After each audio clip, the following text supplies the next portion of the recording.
तर मित्रांनो नमस्कार. सावळ्याची जणू सावली या मालिकेच्या येणाऱ्या भागांमध्ये आपण बघणार आहोत. इकडं मात्र आता भैरवीच्या प्लॅननुसार त्या गुंडांनी सावलीला उडवायचं असतं. त्यांनी मात्र अमृतालाच उडवून टाकलेलं असतं. ते गुंडे मात्र तिथनं निघून जाता. तर सावली धावपळ करून मात्र अमृताला हॉस्पिटलमध्ये घेऊन येते. अगोदर तर अमृता प्रेग्नंट असते, त्याच्यात तिचा असा अपघात झाला. सावली खूप घाबरून जाते. त्यानंतर अमृताला ती हॉस्पिटलमध्ये घेऊन येते आणि घरच्यांना असं वाटतं की सावलीलाच गुंड्यांनी उडवलं आहे, तिचाच ॲक्सिडेंट झाला आहे. सारंग तर खूप गोंधळून जातो. सगळेजण हॉस्पिटलमध्ये येतात. राजकुमार, त्रिलोत्तमा, चंद्रकांत, सारंग सगळे हॉस्पिटलमध्ये येतात. तर सावलीकडे जातात. तर तेवढ्या वेळात चंद्रकांत म्हणू लागतो, अगं सावली, तुला अशा अवस्थेमध्ये अमृता तुला हॉस्पिटलमध्ये घेऊन आली आहे का? मला तर कळतच नाही आहे. त्यानंतर सावली म्हणते की तुम्ही काय बोलताय, मला कळत नाही आहे. मला वहिनी हॉस्पिटलमध्ये घेऊन नाही आल्या, मी वहिनींना हॉस्पिटलमध्ये घेऊन आले. तर सगळ्या जणांना धक्का बसतो. तर सावली म्हणू लागते, खरं तर ॲक्सिडेंट माझा नाही झाला, वहिनीचा अपघात झाला आहे. त्यानंतर चंद्रकांत आणि त्रिलोत्तमा खूप घाबरून जाता. त्यानंतर ते अमृता कशी आहे बघण्यासाठी तिकडे जातात. तर डॉक्टर त्यांना भेटता. तर त्रिलोत्तमा खूप रडत असते, सावली देखील रडत असते. तर त्रिलोत्तमा म्हणू लागते की डॉक्टर साहेब, आता माझी सून कशी आहे, तिला काही झालं तर नाही ना, ती लवकर ठीक होईल ना, आणि मेन म्हणजे आमचं बाळ कसं आहे ते सांगा ना. तर डॉक्टर त्यावेळी म्हणू लागतो, आता सध्यानं त्यांची हालत ना खूप क्रिटिकल आहे, मी तुम्हाला उद्या सकाळी सांगतो की काय झालं आणि काय नाही. त्यानंतर डॉक्टर तिथनं निघून जातो.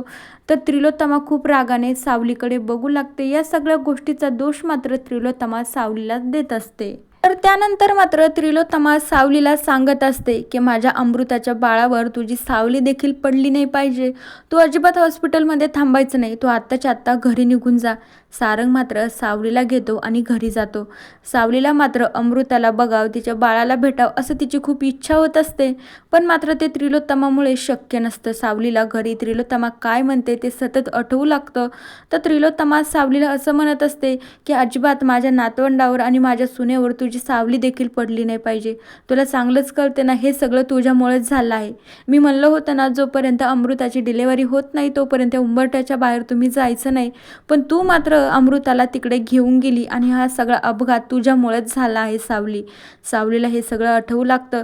त्यानंतर मग सारंग सावलीला म्हणू लागतो की सावली, तू उगीचं टेन्शन घेऊ नको, जे काय होत आहे ना ते चांगल्यासाठीच होतंय, अजून काहीतरी चांगलं होईल यासाठीच हे सगळं झालं असेल. त्यानंतर सावली म्हणू लागते की सारंग सर, मला प्लीज भीती वाटते, पण तुम्ही मला अमृता वहिनीला भेटायला एकदा घेऊन चला ना. त्यानंतर सारंग म्हणू लागतो की सावली, उगीचा हट्ट नको करू ना, तुला माहिती नाही हे शक्य नाही.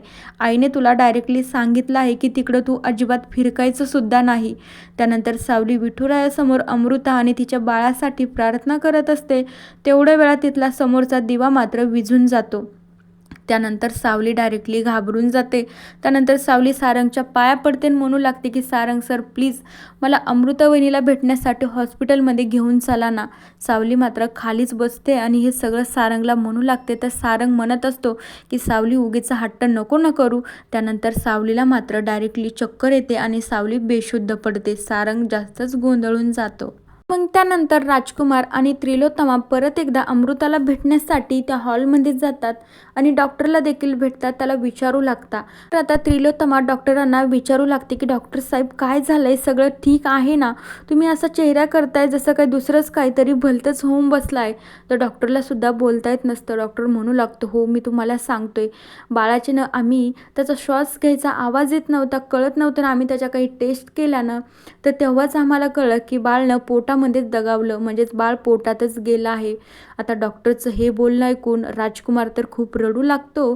किती दिवसानंतर राजकुमारच्या नशिबामध्ये हे सुख कुठून तरी आलं होतं आणि आता तेही त्याच्याकडून हिरावलं गेलं. त्याच्यामुळं राजकुमार तर खूपच भारावून गेलेला असतो. तर त्रिलोत्तमा म्हणू लागते की डॉक्टर साहेब, तुम्ही काय बोलताय, तुम्हाला कळतं का? माझी सून आणि माझा नातू ना एकदम व्यवस्थित आहे. तुम्ही अजून चांगला टेस्ट करा, हवे तेवढे पैसे लागतील ना तेवढे पैसे मी द्यायला तयार आहे. पण आता डॉक्टर म्हणू लागतं की हो त्रिलोत्तमा मॅडम, मला चांगलं माहिती आहे आणि मी अशी कोणतीच टेस्ट सोडली नाही ना, मला माहिती आहे ना पैशाच्या बाबतीत तुमचा सगळं काही क्लिअर आहे ना, त्याच्यामुळं तुम्हाला ना मला सांगायची गरजच नाही. पण मी जे सांगतोय ना ते सगळं काही खरं आहे. तुम्ही माझ्यावर विश्वास ठेवा. आता त्रिलोत्तमाच्या डोळ्यासमोर फक्त आणि फक्त सावलीच येत असते. दुसरीकडे अमृता जेव्हा शुद्धीवर येते तेव्हा तिला वाटत असतं की माझ्या बाळाला काहीच झालेलं नाही, माझं बाळ जिवंत आहे. आणि ती एका बाहुल्यालाच तिचं बाळ समजून त्याला जवळ घेत असते. तर हे सगळं बघून राजकुमार आणि त्रिलोत्तमा तर खूप खचून जाता, खूप रडू लागता. पण अमृता मात्र भानावरच नसते. त्या बाहुल्यालाच ती तिचं बाळ समजत असते. त्यानंतर डॉक्टरांनी त्यांना डिस्चार्ज दिलेला असतो. त्या दिवशी त्यांना घरी देखील जायचं असतं.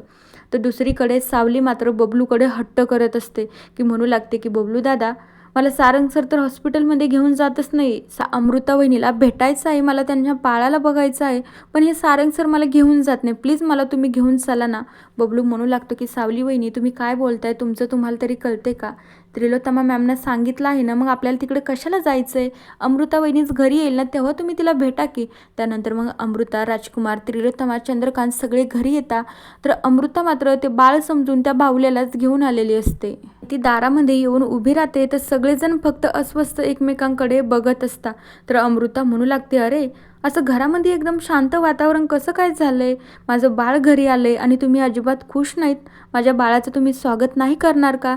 तर आता त्रिलोत्तमा म्हणू लागते, हो गं अमृता, असं कसं? बाळाचं स्वागत आम्ही करणार आहोत ना, पण आता तू खूप थकली आहे ना, 2 दिवस झाले हॉस्पिटलमध्ये होती, चल तू अगोदर आतमध्ये आणि आराम कर.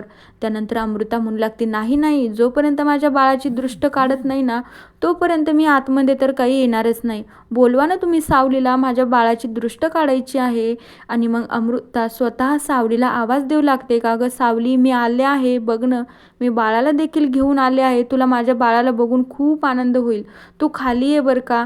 सावलीला जेव्हा अमृताचा आवाज येतो तर सावली मात्र खाली येण्यासाठी निघत असते. मग सावलीच्या लक्षात येतं की त्रिलोत्तमा मॅमनं सांगितलेलं आहे की अमृताच्या बाळावर तुझी सावली देखील पडली नाही पाहिजे. सावली तर काही येत नाही. मग अमृता आतमध्ये येते. त्यानंतर मात्र त्यांच्या घरी जयंती येते. जयंती खूप हसत असते, म्हणू लागते, बापरे, मेंदळ्यांचा वारस घरी आला आहे. अगं अमृता, मला बघू तरी दे, नेमकं कुणासारखा दिसतोय.